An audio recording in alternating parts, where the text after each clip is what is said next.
نام سے جو بڑا مہربان اور نہایت ہی رحم کرنے والا ہے۔ تمام حضرات درود پاک پڑھ لیجئے بھائی۔ اللہم صلی علی محمد وعلی آل محمد وعلی آل ابراہیم انک حمید مجید۔ اللہم بارک علی محمد وعلی آل محمد کما بارکت علی ابراہیم وعلی آل ابراہیم انک حمید مجید۔ پیارے نبی جناب محمد صلی اللہ علیہ وسلم جو پوری دنیا کے لیے رحمت بن کے آئے اور جن کی نسبت سے آج ہم یہاں اکٹھے ہوئے، نبی علیہ الصلوۃ والسلام کی جو شان ہے وہ اللہ کریم نے بلند فرما دی۔ قرآن پاک نے بھی اس کا اعلان کر دیا۔ کائنات کو بنانے سے پہلے ہی اللہ کریم نے ان کا حلف دلوا دیا کہ میرے بعد اگر کوئی ہے روئے زمین پر کائنات میں تو وہ محمد الرسول اللہ صلی اللہ علیہ وسلم۔ لیکن دنیا میں دنیاوی اعتبار سے، مذہبی اعتبار سے محمد صلی اللہ علیہ وسلم اتنے بلند کیسے ہیں؟ کائنات میں آج محمد صلی اللہ علیہ وسلم کا دین سب سے بڑا دین کیسے بنا؟ محمد صلی اللہ علیہ وسلم نے اس انسانیت کے لیے وہ کیا کارنامہ انجام دیا ہے کہ دنیا کے بڑے بڑے لوگ آج بھی حیران ہیں کہ پیارے نبی علیہ الصلوۃ والسلام کو دنیا سے گئے ہوئے 1450 سال ہو گئے، لیکن اسلام آج بھی اسی رفتار سے ترقی کر رہا ہے جس طرح محمد رسول اللہ صلی اللہ علیہ وسلم کے دور میں تھا۔ اس کے لیے پس منظر میں جانا ہوگا، پیچھے جانا ہوگا، اسلام کا نہیں وشو کا اتہاس پڑھنا ہوگا، دنیا کی تاریخ، دنیا کی ہسٹری کو ٹٹولنا ہوگا کہ محمد صلی اللہ علیہ وسلم نے ایسا کیا کیا، یہ ہم تک یہ دین کیسے پہنچا۔ آپ کو پتا ہے دنیا میں 207 یا 204 ملک ہیں، ان ملکوں میں ساری چیزیں ایک جیسی نہیں ہیں، مگر اگر ٹینٹ لگائیں گے تو ایک جیسا نہیں ملے گا، ان میں کپڑے میں فرق ہوگا، رواج میں فرق ہوگا، لباس دیکھیں گے ایک جیسے نہیں ہوں گے، شکلیں دیکھیں گے ایک جیسی نہیں ہوگی، زبان دیکھیں گے ایک جیسی نہیں ہوگی، کھانا پینا دیکھیں گے ایک جیسا نہیں ہوگا۔ پوری کائنات میں صرف ایک ہی چیز ایک جیسی مل سکتی ہے، وہ صرف کلمہ لا الہ الا اللہ محمد الرسول اللہ پڑھنے والے لوگ ہیں، چاہے ان کی تعداد کہیں کم ہو یا زیادہ ہو۔ کائنات میں اگر ایک ہی چیز بالکل ہو بہو کہیں مل سکتی ہے تو محمد الرسول اللہ کے کلمہ پڑھنے والے مسلمان ہیں۔ ہوا کیسے؟ یہ اتنا بڑا مشن، اتنا بڑا دین کائنات میں پہنچا کیوں کر؟ اس کے پس منظر میں جب تک نہیں جائیں گے، ٹھیک ہے آج پیارے نبی علیہ الصلوۃ والسلام کے خلاف بہت سارے لوگ باہر کے ملکوں میں بیٹھ کے بھی کوئی ویڈیو بنا دیتا ہے، لیکن محمد الرسول اللہ صلی اللہ علیہ وسلم نے ایسا کیا کیا کہ آج اخیار میں ہم لوگ یہاں بیٹھے وادیوں کے اندر اور کلمہ کس کا پڑھتے ہیں؟ محمد الرسول اللہ صلی اللہ علیہ وسلم۔ آئیے 1450 سال پیچھے چلتے ہیں، مکے کی دھرتی، مکے کی دھرتی ہے، عرب کا دیش ہے۔ اگر کسی کے گھر میں بیٹی پیدا ہوتی ہے تو وہ بیٹی کو اٹھاتا ہے زندہ اور جا کے ریگستان میں ایک گڈھا کھودتا ہے، اس میں اس بیٹی کو دفن کر دیتا ہے کہ یہ بیٹی اگر میں پالوں گا کل کو جوان ہوگی تو کسی کو مجھے اپنا داماد بنانا پڑے گا تو میری تو بے عزتی ہو جائے گی۔ یہ جو میں واقعات آپ کو سنانے لگا ہوں تو یہ آپ اس لحاظ سے نہ سنیے کہ آپ اسلام کی تاریخ، دنیا کی وشو کا اتہاس، دنیا محمد صلی اللہ علیہ وسلم سے پہلے کیسی تھی، اب یہ دنیا ایسی کیسے بن گئی، اس کو پڑھنا ہوگا، سمجھنا ہوگا اس بات کو۔ محمد علیہ الصلوۃ والسلام کے پیدا ہونے سے پہلے لوگ بیٹیوں کو دفن کر دیتے ہیں مکے میں، اور پانی پینے کے لیے کنویں پہ جب جاتے ہیں، اگر لڑائی ہو جاتی ہے تو رشتہ دار ایک دوسرے کو کہتے ہیں کہ پہلے ساتھ والے کا قتل کریں گے تو پانی پیئیں گے۔ مکے سے 500 میل آگے یثرب ایک جگہ ہے، ایک شہر ہے یثرب۔ وہاں جو راجا ہے، وہاں جو بادشاہ ہے، نواب ہے جو وہاں کا، اس کا نام شمون ہے۔ اس نے قانون بنایا کہ شادی کسی کے بھی گھر میں ہوگی، دلہن پہلے ایک ہفتہ ہمارے محل میں راتیں گزارے گی۔ آپ لوگ مولویوں سے صرف مکہ کا قصہ سنتے ہو نا، یہ آج یہ باتیں اس لیے بتا رہا ہوں آپ کو یہ پتہ لگ جائے کہ محمد صلی اللہ علیہ وسلم نے کیا کیا ہے دنیا میں آ کے۔ اگر اسلام صرف طاقت سے پھیلا ہوتا، اگر اسلام کو صرف تلوار کے زور پر پھیلایا جاتا تو محمد رسول اللہ صلی اللہ علیہ وسلم کے بعد، صحابہ کے بعد حکومتیں جب تبدیل ہو گئیں تو پھر لوگ واپس دوسرے مذاہب میں واپس نہ چلے جاتے۔ آپ جب اس تاریخ کو پڑھیں گے تو آپ کو پتہ لگے گا کہ یہ دین ہم تک پہنچا کیسے۔ یثرب کا بادشاہ ہے، وہ کہتا ہے شادی کسی کی بھی ہو، لڑکی ایک ہفتہ ہمارے گھر میں رہے گی۔ اتنا ظلم ہے، لوگ اس کو ٹوکنا چاہتے ہیں تو کوئی روک نہیں سکتا۔ یثرب سے اور 1000 کلومیٹر آگے جاؤ، ایک ملک ہے فارس۔ یہ جس شہر کا نام میں یثرب بتا رہا ہوں، آج کی تاریخ میں اس کو مدینۃ النبی کہتے ہیں، آج اس کو مدینہ منورہ کہتے ہیں۔ اس شہر کو مکے میں بیٹیوں کا زندہ دفن کیا جا رہا ہے، اور یثرب میں بیٹیوں کی عزت نیلام ہو رہی ہے، اور وہاں سے 1000 کلومیٹر آگے فارس ایک شہر ہے، وہاں کے جو شہزادے ہیں، شہزادیاں ہیں، وہ جب بور ہوتے ہیں، جب ان کا دل نہیں لگتا تو اپنے سپاہیوں کو کہتے ہیں کہ 4-5 قیدی لاؤ، ان کی گردن اتارو، ہم تڑپتے ہوئے لوگوں کو دیکھیں گے، ہمارے بچے خوش ہوں گے۔ پڑھو دنیا کیسی تھی پہلے۔ یثرب سے فارس، فارس سے آگے کیسر و کسرا، جس کو آج ایران عراق کہتے ہو، وہاں جو بادشاہ ہے اس نے حکم جاری کیا کہ غریب لوگ، مسکین لوگ، کالے لوگ اور جن کی ذات نیچی ہے وہ جنگل میں رہیں گے، شہر میں آ نہیں سکتے، اگر شہر میں داخل ہو جائیں تو ان کی گردن اتارو۔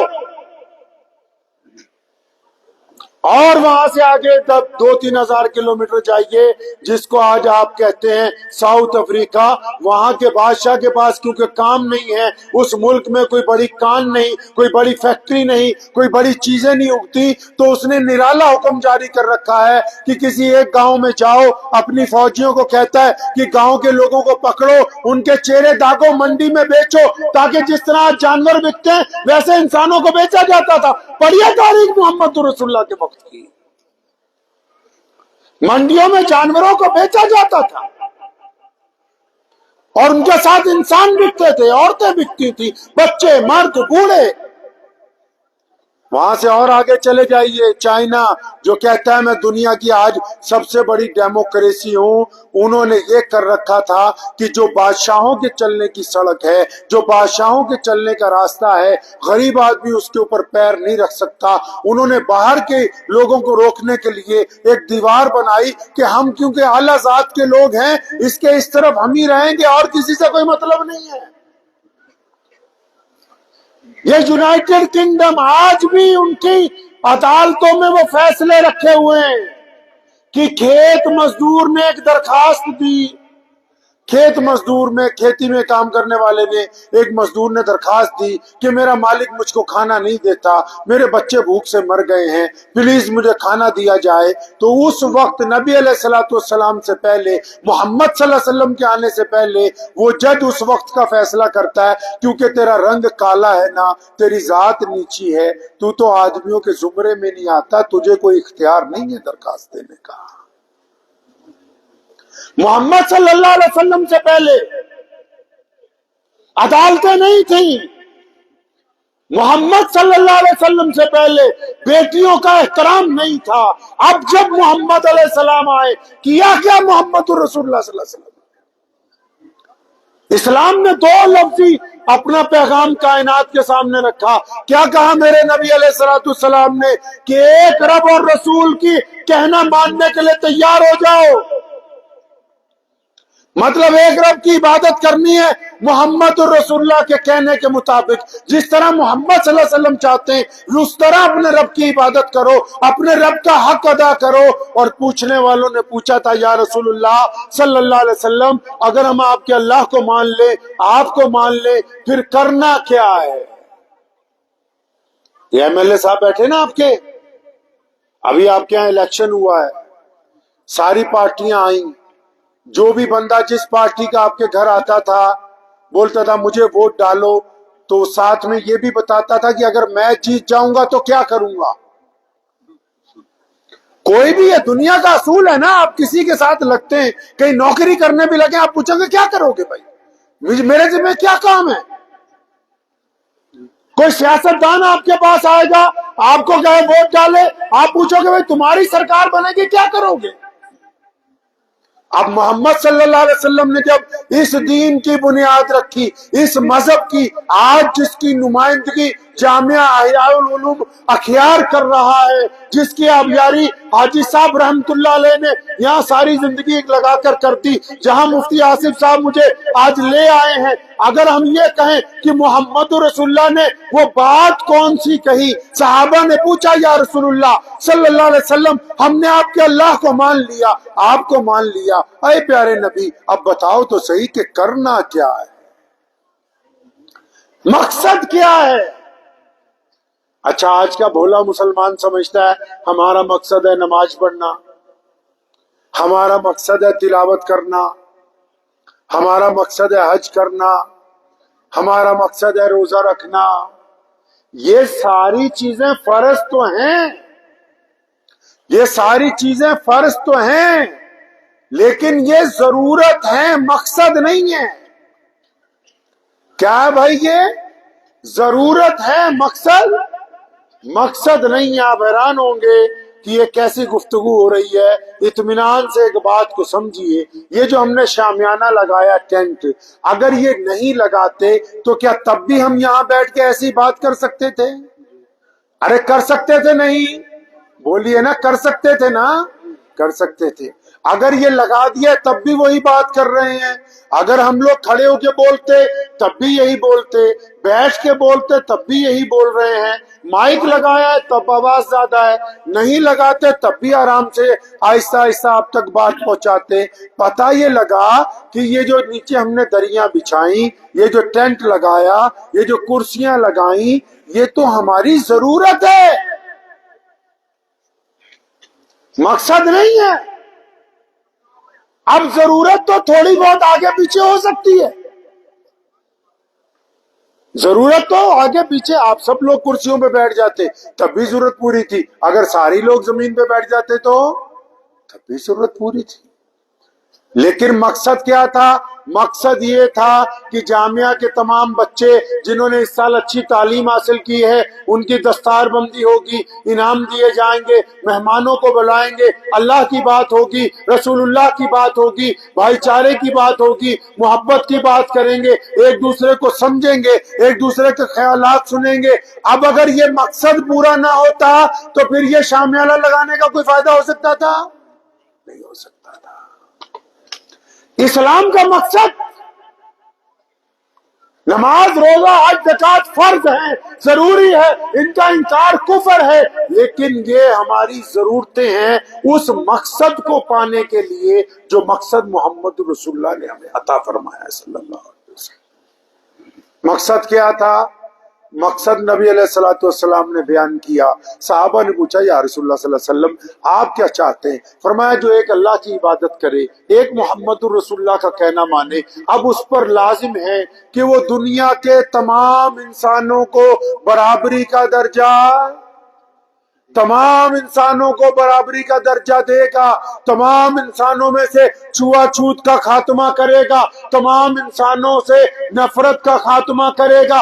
تبھی تو سیدنا ابو بکر صدیق رضی اللہ تعالیٰ عنہ شہزادے ہیں, بادشاہ ہیں، سیدنا عمر بن خطاب رضی اللہ تعالیٰ عنہ امیر المومنین ہیں، محمد رسول اللہ کے چہیتے ہیں، عثمان ذی النورین رضی اللہ تعالیٰ عنہ نبی علیہ السلام کے دوہرے داماد ہیں، اپنے دور کے شہزادے ہیں، شیر خدا علی مرتضی رضی اللہ تعالیٰ عنہ اہل بیت میں سب سے معزز فاطمۃ الزہرا کے شوہر حسن و حسین کے والد محترم ہیں۔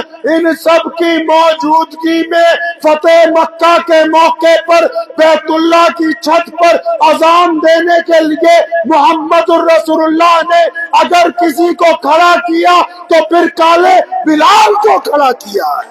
نعرہ تکبیر، شان رسالت، شان صحابہ۔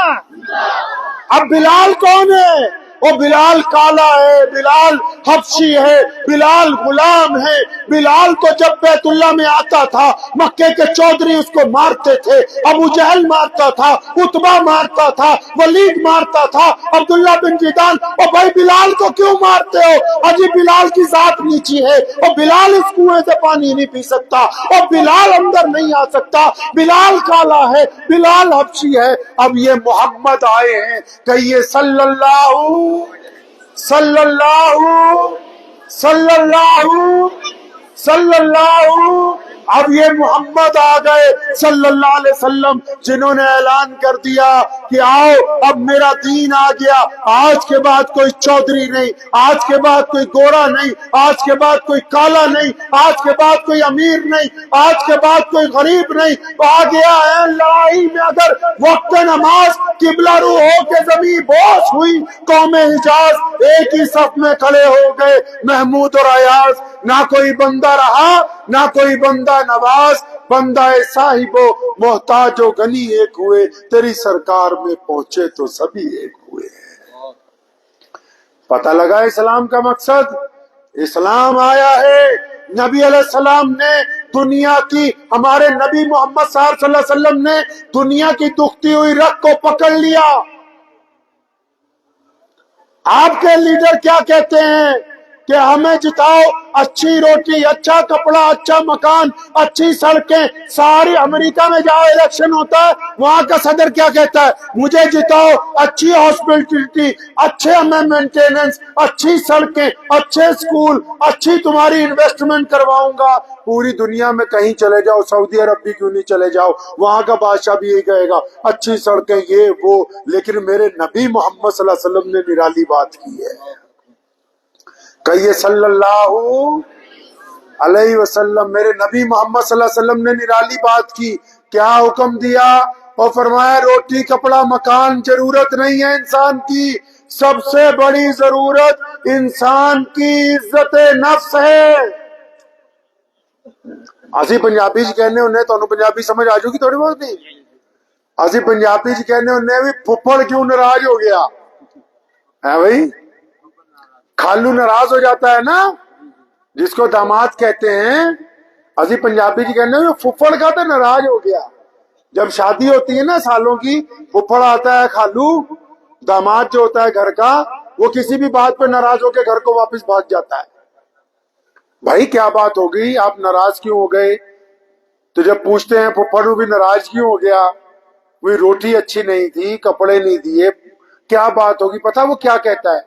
آپ کسی کے پاس جائیے، آپ میں سے بھی کوئی ناراض ہو کے چلا جائے گا، اس لیے نہیں جائے گا وہ کہ روٹی نہیں ملی، پانی نہیں ملا، نہیں نہیں نہیں، وہ ناراض کیوں ہوئے؟ تو پھپھڑ کہتا ہے میں ناراض اس لیے ہو گیا کیونکہ مجھے عزت کے ساتھ کھانا نہیں کھلایا۔ ہمارے نبی محمد صلی اللہ علیہ وسلم نے انسانوں کی دکھتی ہوئی رگ پکڑ لی،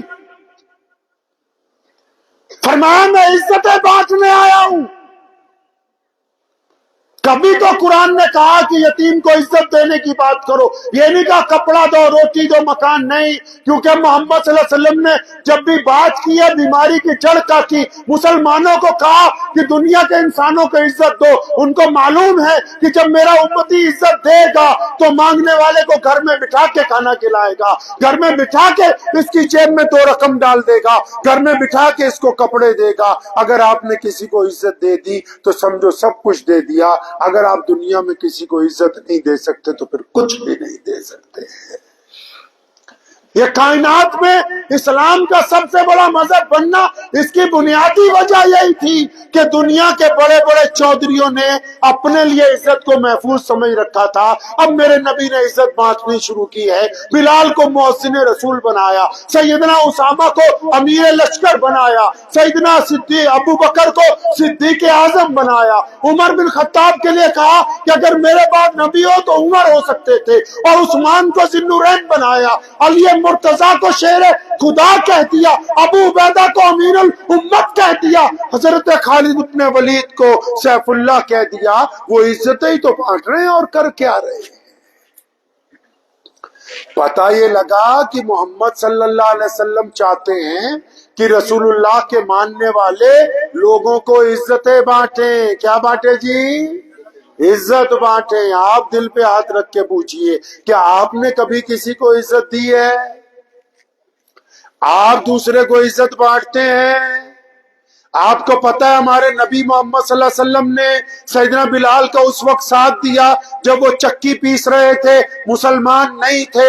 ایک بوڑھی عورت کا قصہ آپ سنتے ہیں گٹری اٹھانے کا، وہ بھی مسلمان نہیں تھی۔ ایک اور خاتون کا واقعہ آتا ہے جس کا تیل گر گیا، اس کی نبی صلی اللہ علیہ وسلم مدد کرنے پہنچے، وہ بھی مسلمان نہیں تھی۔ حاتم طائی کی بیٹی کا واقعہ آتا ہے، وہ نبی علیہ السلام کے دربار میں پہنچی، آپ نے اس کے سر پہ اپنی چادر روپٹہ بنوا کے رکھوائی، وہ بھی مسلمان نہیں تھی۔ پتہ یہ لگا کہ محمد رسول اللہ صلی اللہ علیہ وسلم کے دربار میں جو کوئی بھی آیا، وہ چاہے مسلمان ہو یا پھر غیر مسلم ہو، میرے نبی نے ان کو عزتیں بانٹی۔ کیا ہم بھی اپنے نبی صلی اللہ علیہ وسلم کے طریقے پہ عزت بانٹتے ہیں؟ کیا ہم میں بھی وہ کوالٹی ہے کہ ہم نبی صلی اللہ علیہ وسلم کے کہنے کے مطابق لوگوں کو عزتیں بانٹتے ہوں، یا ہم لوگوں کی عزتیں چھینتے ہیں؟ آپ کو پتہ ہے کہ یہ مسجد ہے، اس میں 5 وقت نماز ہوتی ہے، پتہ ہے اتنی بات بھائی؟ ارے بولتے رہیے، معلوم ہے نا مسجد میں کیا ہوتا ہے جی؟ نماز پڑھتے ہیں 5 وقت۔ لیکن اگر یہ پوچھ لیا جائے کہ ہم نماز کیوں پڑھتے ہیں، بتاؤ؟ اللہ کی رضا کے لیے۔ اب اندازہ لگائیے ہم لوگ اسلام سے کتنا دور ہیں۔ کوئی کہے گا اللہ کی رضا کے لیے، کوئی کہے گا اللہ کا حکم ہے، لیکن قرآن پاک نے اس کا ذکر کیا کہ نماز تم پر فرض کر دی گئی ہے تاکہ تم گندی باتیں کرنی چھوڑ دو، اچھی باتیں کیا کرو۔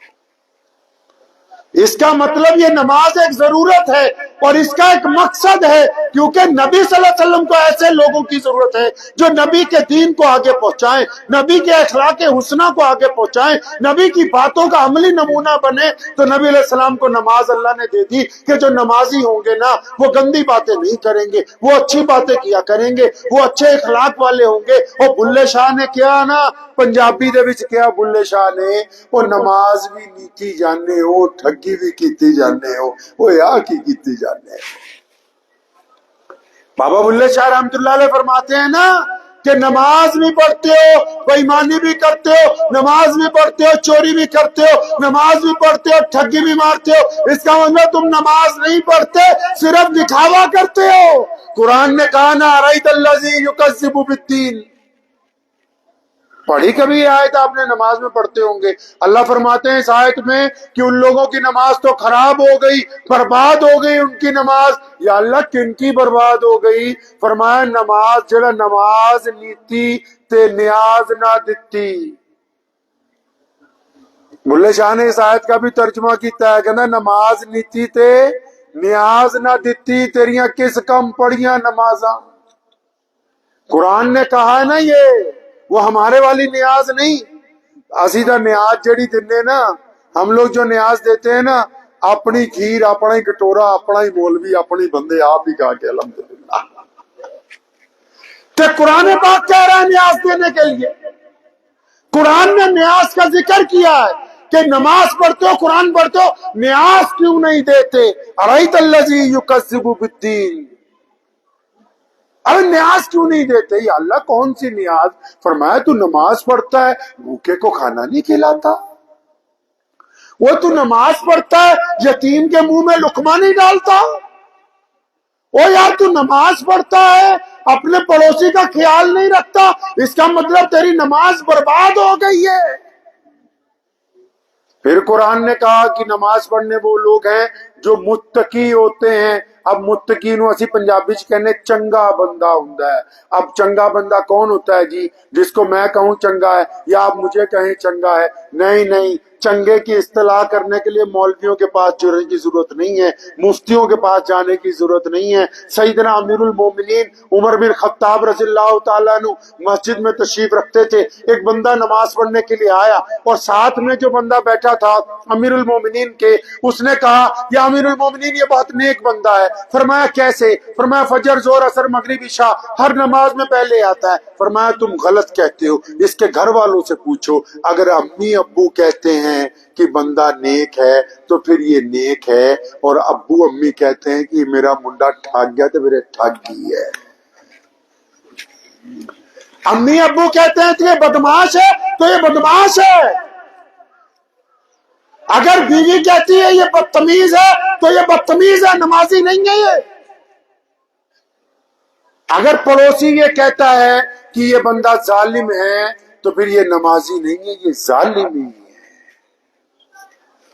ہم محمد رسول اللہ کے دین کے نمائندے ہیں بھائی، ہمارا کام دین کو اپنی عملی زندگی میں پروجیکٹ کرنا ہے، اپنے نبی صلی اللہ علیہ وسلم کے طریقے پر چلنا ہے۔ اپنے دل پر ہاتھ رکھیے، اس کو پوچھا کیجئے اپنے دل کو کہ ہم نے محمد صلی اللہ علیہ وسلم کا کوئی طریقہ اپنایا ہے؟ روزہ کیوں رکھوایا؟ روزہ بھی ضرورت ہے، اس کا بھی ایک مقصد ہے۔ نماز کا مقصد ہے کہ آپ گندی باتیں نہ کریں۔ آپ کو پتہ ہے ہمارے یہاں پنجاب چ، آپ کے یہاں بھی ہوتا ہوگا یہ مسئلہ، ہمارے یہاں پنجاب میں اسی پنجابی چ کہنے ہیں کہ مریادہ جو ہے اس کا دھیان رکھنا ہے، یعنی مسجد کا جو عزت ہے، مطلب مسجد میں کوئی جوتی لے کے نہ جائے، اور مسجد میں سر ڈھک کے جاؤ، اور مسجد میں وضو کر کے جاؤ، مسجد میں پاک ہو کے جاؤ، مسجد میں ناپاک آدمی نہیں جا سکتا۔ ہم کہتے ہیں نا سب لوگ بھائی، ہے نا؟ تو اسی پنجابی جنوں کہنے مریادہ بھی، مریادہ کا دھیان رکھو، مطلب مسجد کے تقدس کا دھیان رکھو۔ لیکن یہ جس کو ہم تقدس کہتے ہیں، یہ تقدس نہیں ہے، یہ پروٹوکول ہے، ضرورت ہے۔ مطلب یہ مسجد کا پروٹوکول ہے کہ مسجد میں آنے والا استنجا کر کے وضو کر کے آئے، مسجد میں آنے والا سر ڈھک کے آئے، مسجد میں آنے والا جوتے اتار کے آئے، مسجد میں آنے والا خاموش ہو کے آئے، مسجد میں آنے والا آنکھیں جھکا کے آئے۔ لیکن مسجد کا حق کیا ہے وہ سنیے۔ مسجد کا حق یہ ہے کہ جب بندہ مسجد سے نماز پڑھ کے باہر نکلا، اب وہ بازار میں گیا، بازار میں کسی کی بیٹی سامنے کھڑی ہے، چاہے وہ مسلمان ہے یا غیر مسلم ہے، اس سے کوئی مطلب نہیں ہے، یاد رکھنا بات کو۔ محمد صلی اللہ علیہ وسلم پورے عالم کے لیے رحمت ہے۔ محمد صلی اللہ علیہ وسلم صرف مسلمانوں کے نبی نہیں، پورے عالم کے لیے رحمت بن کے آئے۔ اب ایک نمازی ہے، مسجد سے نماز پڑھ کے نکلا، سڑک پہ آیا، بازار میں آیا، کسی کی بیٹی کھڑی ہے، مسلمان کی ہے یا غیر مسلم کی ہے، اگر وہ اس کی بیٹی کی طرف گندی نگاہ ڈالتا ہے، اس کی بیٹی سے زنا کا ارادہ کرتا ہے، اس کی بیٹی کو دیکھ کے مزہ حاصل کرنا چاہتا ہے، تو پھر اس نے مسجد کی عزت کو خراب کر دیا ہے، کیونکہ یہ رب سے وعدہ کر کے آیا کہ میں تیرے قانون کو نہیں توڑنے والا۔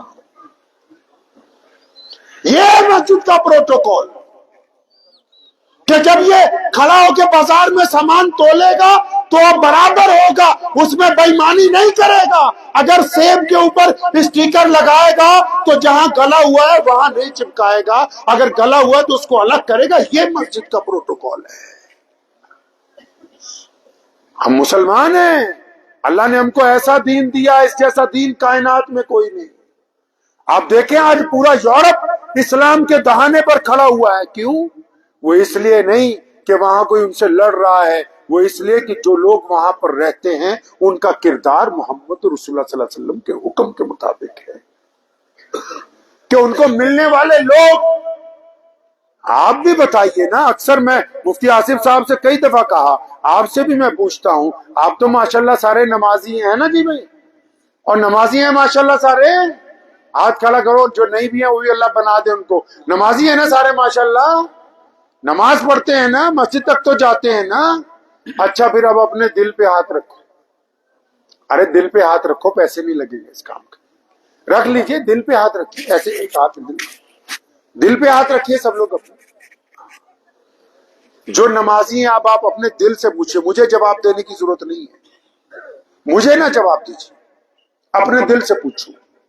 آپ نمازی ہیں، 5 وقت کے نمازی ہیں، آپ سچی سچی بتاؤ کبھی آپ اپنے بڈھے باپ سے جا کے گلے ملے ہو کہ ابو جی مجھے آپ سے بہت پیار ہے، آپ سے بڑی محبت ہے، میں کہتا نہیں ہوں؟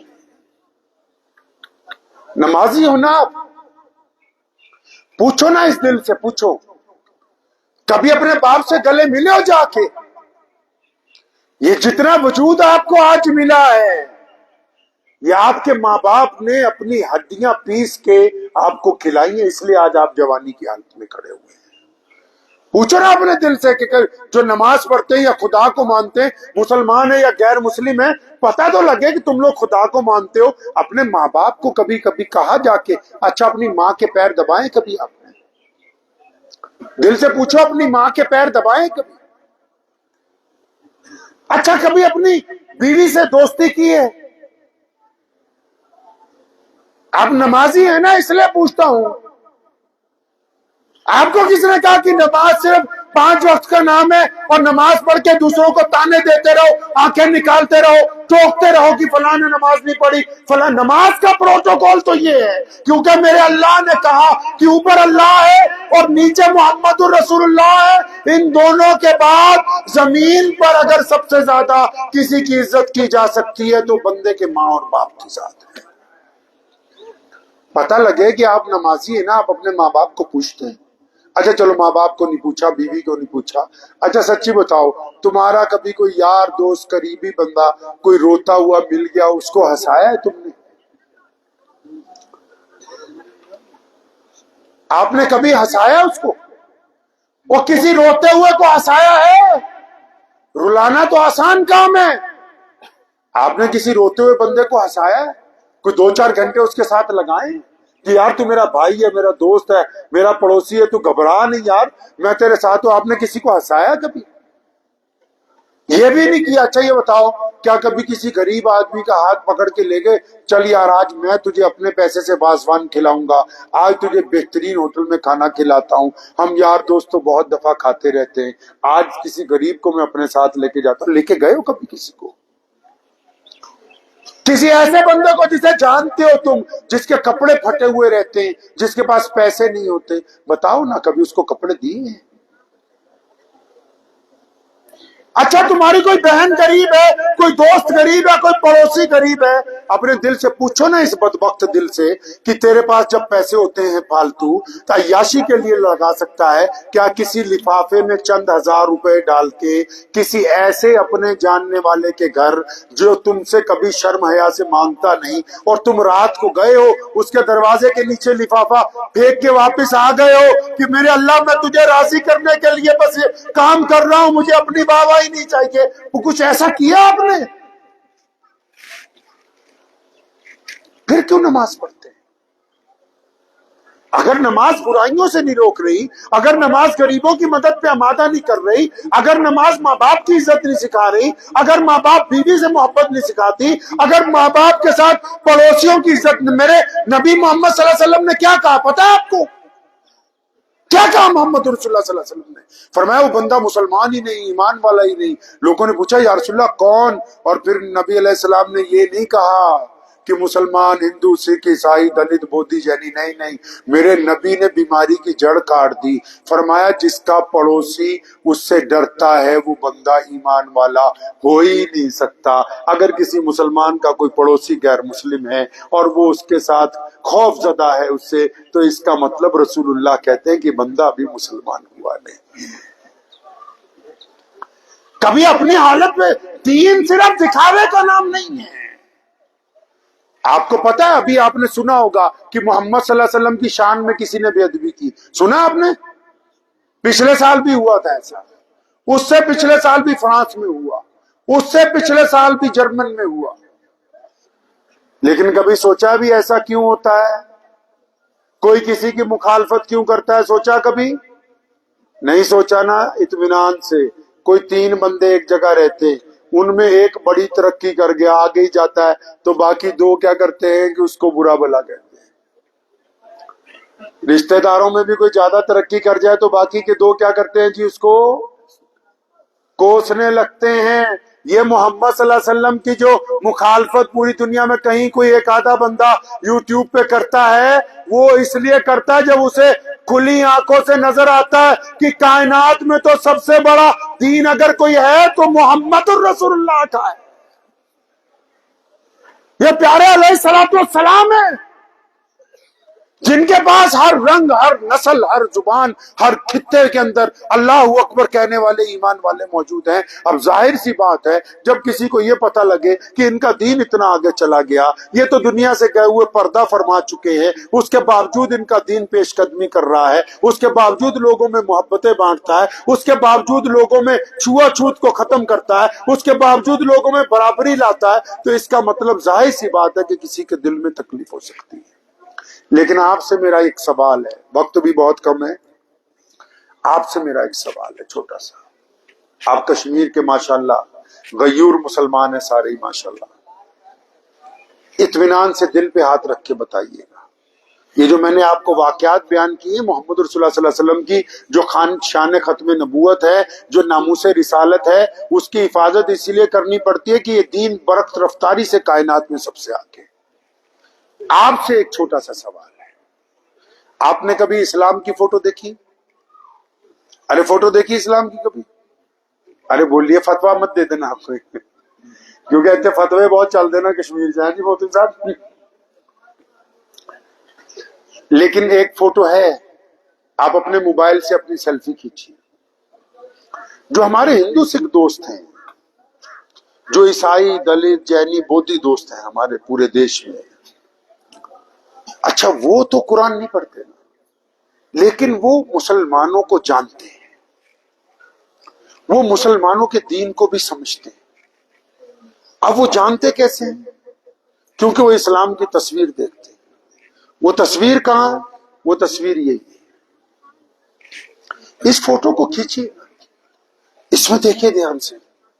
اگر آپ کو لگتا ہے کہ آپ کے موبائل کی سیلفی، اس میں جو بندہ نظر آ رہا ہے یہ ایماندار ہے، تو پھر آپ خوش ہو جائیے کہ آپ محمد رسول اللہ صلی اللہ علیہ وسلم کے دین کی نمائندگی صحیح کر رہے ہیں۔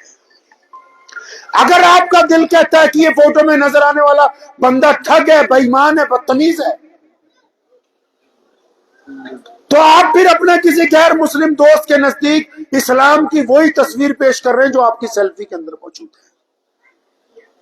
آپ نے کیا سمجھا کہ دین کو پروجیکٹ کرنا صرف مولویوں کا کام ہے؟ نہیں نہیں، آپ کے ساتھ جو غیر مسلم پڑھتا ہے، آپ کے ساتھ جس غیر مسلم کا کاروبار ہے، آپ کے ساتھ جو غیر مسلم سفر کرتا ہے، آپ جس غیر مسلم کے ساتھ دوستی رکھتے ہیں، آپ جن افسران کے ساتھ ملتے ہیں، یا آپ جو آپ کے ماتحت جو لوگ لگے ہوئے ہیں، وہ آپ کو بحیثیت برادری، بحیثیت قوم بعد میں جانتے ہیں، وہ بحیثیت مسلمان آپ کو پہلے جانتے ہیں۔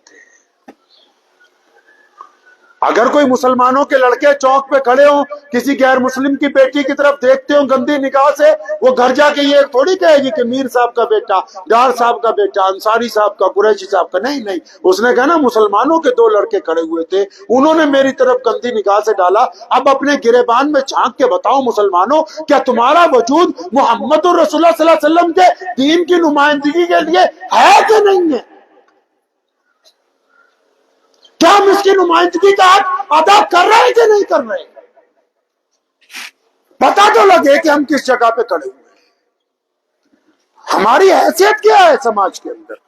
آپ کو پتا ہے ہماری حیثیت اتنی بڑی ہے پوری دنیا میں، پورے دیش میں، آج بھی پورے بھارت میں، آج بھی کہیں چلے جائیے، یہیں آ جاؤ، چاہے ڈوڈا میں چلے جاؤ، 3-4 ہندو بھائیوں کو بلاؤ، 3-4 مسلمانوں کو بلاؤ، اگر کوئی پیسے کا لین دین ہوگا، اگر کوئی مسلمان چٹا جھوٹ بولے گا نا صاف، تو 2-3 ہندو بھائی بول دیں گے یار تو مسلمانوں کے جھوٹ بول رہا ہے۔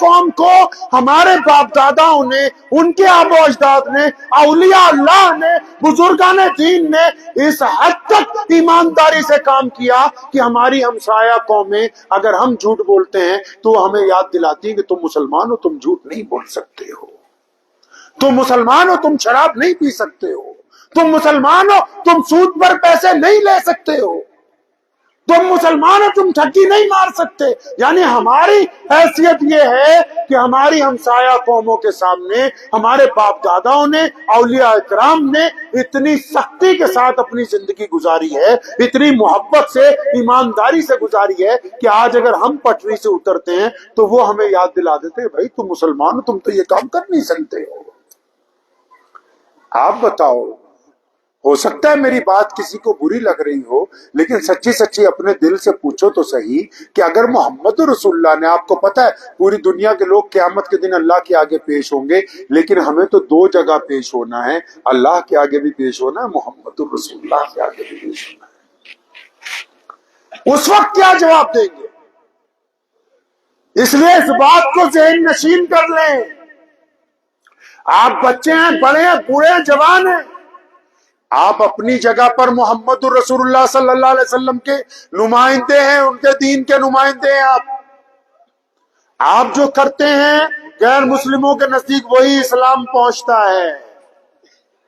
تو اس بات کو یاد رکھیے کہ اسلام کی پیورٹی کو قائم رکھنا، اسلام کی محبتوں کو قائم رکھنا، اسلام کے اعلیٰ کردار کو قائم رکھنا، اسلام کی نشو و نما کو قائم رکھنا، یہ لا الہ الا اللہ محمد الرسول اللہ پڑھنے والوں کا کام ہے۔ ایک سنت ہے محمد صلی اللہ علیہ وسلم کی، کریں گے انشاءاللہ؟ آپ کو ایک سنت بتا دوں، کریں گے انشاءاللہ؟ اب آپ سوچو گوشت کھانا سنت ہے، ٹھیک ہے، میٹھا کھانا سنت ہے جی، اس کے علاوہ بھی سنتیں ہیں۔ ایک بڑی پیاری سنت ہے میرے نبی محمد صلی اللہ علیہ وسلم کی، اور وہ ایسی سنت ہے جس کی وجہ سے اسلام پوری دنیا میں پہنچا ہے، جس کی وجہ سے یہ دین قیامت تک قائم رہے گا۔ وہ سنت یہ ہے کہ نبی علیہ الصلوۃ والسلام نے فرمایا کہ بدگمانی کفر ہے۔ کیا فرمایا نبی صلی اللہ علیہ وسلم نے؟ بدگمانی۔ تو پیارے نبی علیہ السلام کیا چاہتے ہیں کہ محمد علیہ السلام کے ماننے والے جب سوچیں گے تو پوزیٹو سوچیں گے۔ پتہ ہے یہ سنت آپ کو؟ نہیں، آپ نے توجہ نہیں کی۔ یعنی دل میں برا خیال لانا رسول اللہ کی امت کا کام نہیں ہے۔ دوسرے کے متعلق رائے قائم جب کی جائے، محمد صلی اللہ علیہ وسلم چاہتے ہیں کہ جب آپ کسی کے متعلق رائے قائم کریں گے تو اچھی رائے قائم کریں گے، بری رائے کا کیا؟ ہم لوگ کیسے رائے قائم کرتے ہیں؟ ہم لوگ ایسے رائے قائم کرتے ہیں، ہم لوگ کسی کو دیکھتے ہیں، اچھا کوئی مولوی دیکھ لیا بڑھیا، ہم سوچتے ہیں کہ اچھی مرغی پھنسی ہوگی اس کے پاس۔ یہ ہماری رائے ہے۔ ہم اپنے کسی بھائی کو ترقی کرتے ہوئے دیکھیں، پڑوسی کو ترقی کرتے، یار یہ ٹھگی مارتا ہوگا، سبحان اللہ، کیا آپ نے رائے قائم کی؟ کسی خوبصورت آدمی کو دیکھیں، کوئی خاتون، کوئی مرد کہیں جا رہے ہیں، اچھا یہ بدماشی کرنے جا رہے ہوں گے، واہ کیا رائے قائم کی آپ نے؟ چاہے وہ بھائی بہن ہو یا میاں بیوی ہو، آپ نے اپنے پاس سے کیا رائے قائم کی ہے؟ کوئی اپنی ضرورت کے لیے چلا جا رہا ہے، ہم سوچتے اچھا یہ چور لگ رہا ہے دیکھنے میں، کیا رائے قائم کیا؟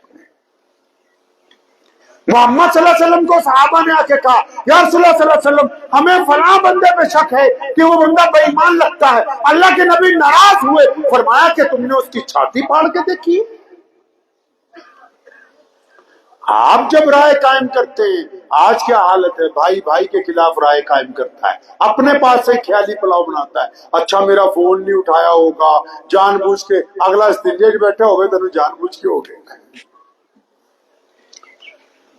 نبی کا دین صلی اللہ علیہ وسلم اسی لیے دنیا میں پہنچا، میرے نبی علیہ السلام نے سکھا دیا صحابہ کو کہ ہم پازیٹیو ویو میں جائیں گے، ہم مثبت جائیں گے، منفی نہیں جائیں گے، برے خیالات کو نہیں لے کے جائیں گے۔ ہم کس طرح رائے قائم کر رہے ہیں؟ ہمارے ہاں کیا ہے، اسلام نے کہا کہ لوگوں کا حوصلہ بڑھاؤ، لوگوں کا حوصلہ توڑو نہیں۔ ہم کیا کرتے ہیں، اب کوئی بیمار ہو جاتا ہے نا آپ کے ہاں، میں مولانا کوئی بیمار ہو جائے زیادہ تو جو ملنے کے لیے جاتے ہیں وہ پوچھیں گے کیا ہوا ہو جناب، فلاں بیماری لگی ہو، کہاں سے دوائی لائی ہو، چنڈی گڑھ گئے تھے، پی جی آئی گئے تھے.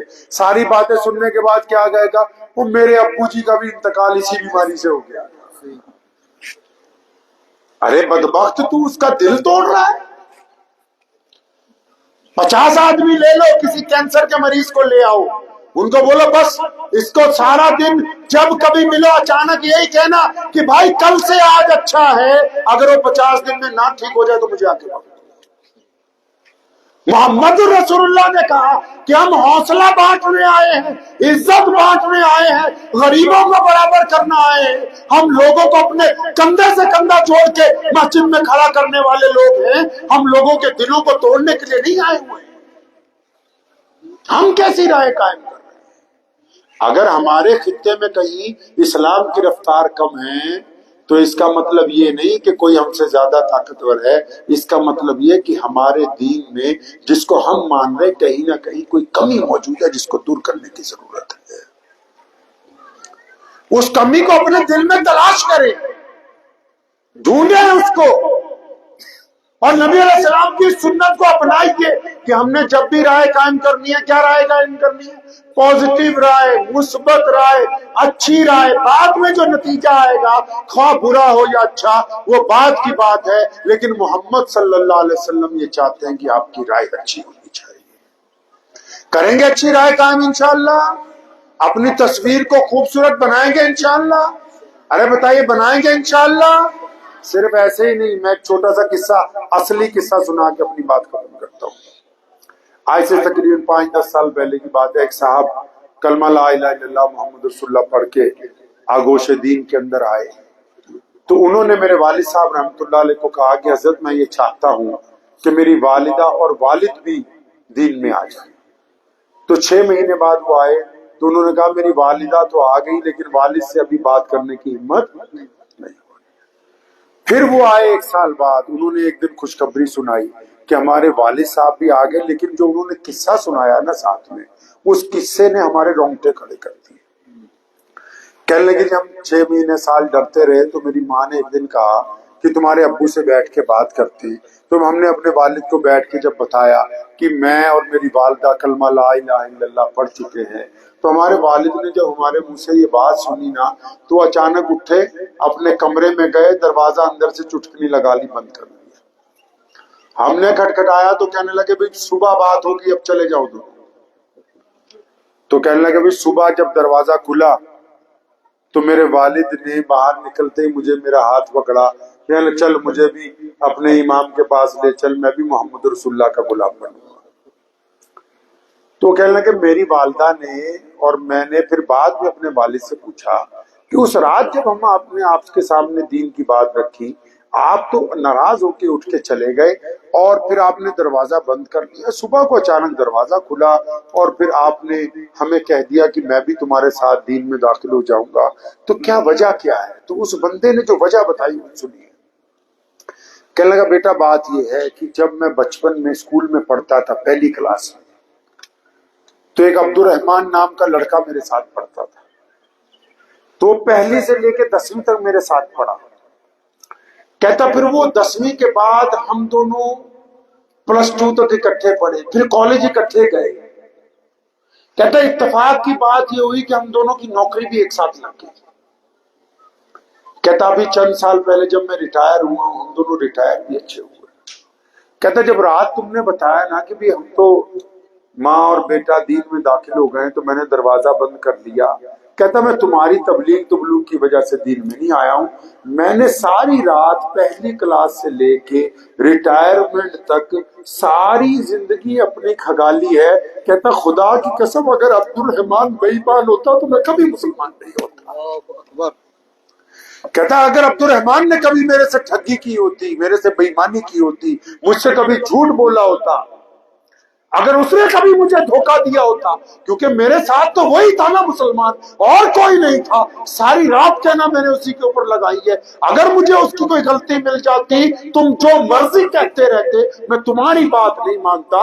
میں تو اس محمد رسول اللہ کے امتی کو دیکھ کے تمہاری بات ماننے کے لیے مجبور ہوا ہوں جس نے میرے ساتھ زندگی گزاری. تو یہ جلسہ صرف باتوں کے لیے نہیں کیا ہے. آپ بتائیں کچھ بدلیں گے انشاءاللہ؟ کچھ نفرت کو محبت میں تبدیل کریں گے انشاءاللہ؟ جو قومیں جہاں اکثریت میں ہوتی ہیں ان کا کام ہوتا ہے کہ اقلیتوں کے ساتھ اپنے اعلیٰ کردار کو پیش کریں. پتہ نہیں آپ کو کوئی مولوی یہ بات کہے گا یا نہیں کہے گا، لیکن یہ محمد رسول اللہ صلی اللہ علیہ وسلم کی سنت ہے یہ بھی،